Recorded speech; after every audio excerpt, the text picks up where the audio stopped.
પસંદ છે। હું ધોરણ 8માં અભ્યાસ કરું છું। મારી શાળાનું નામ ભટ્ટાઈ વિભાગ માધ્યમિક શાળા છે। મારું નામ અમ્માર છે। હું ધોરણ 8માં અભ્યાસ કરું છું। મારી શાળાનું નામ ભટ્ટાઈ વિભાગ માધ્યમિક શાળા છે। મારું નામ મોહમ્મદ છે। હું ધોરણ 8માં ભણું છું। મારી શાળાનું નામ ભટ્ટાઈ વિભાગ માધ્યમિક શાળા છે। અમારા પ્રોજેક્ટનું નામ smart land mine four Indian army છે। રાષ્ટ્રીય સુરક્ષા માટે દેશની દેખરેખ મહત્વપૂર્ણ છે। ખાસ કરીને અમુક સંજોગોમાં સરહદો વચ્ચે આતંકવાદીઓની ઘૂસણખોરી થતી હોય છે। આવી ગેરકાયદેસર ઘટનાઓ બનતી અટકાવવા માટે અમે આ પ્રોજેક્ટ રજૂ કરીએ છીએ।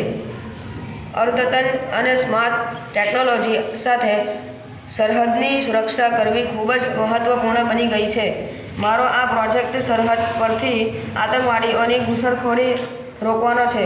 અમારો પ્રોજેક્ટ બોર્ડર સિક્યુરિટી સિસ્ટમ પર આધારિત છે।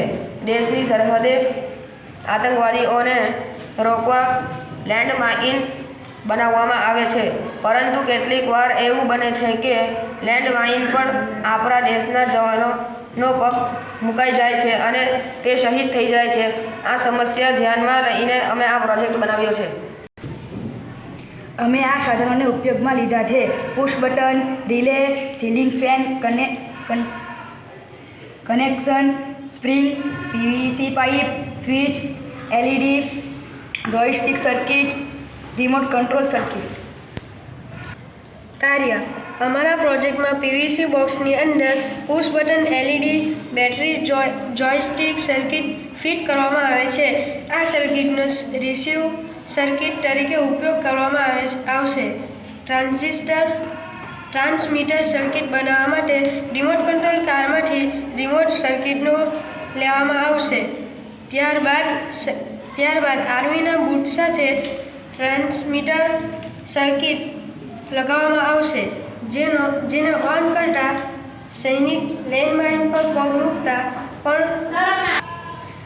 મૂકતા પણ બ્લાસ્ટ થશે નહીં। ઉપયોગ: દેશની સુરક્ષા કરી શકાશે, લેન્ડમાઇનથી આપણા દેશના જવાનોને બચાવી શકાશે, આતંકવાદીઓની ઘૂસણખોરી અટકાવી શકાશે। Thank you.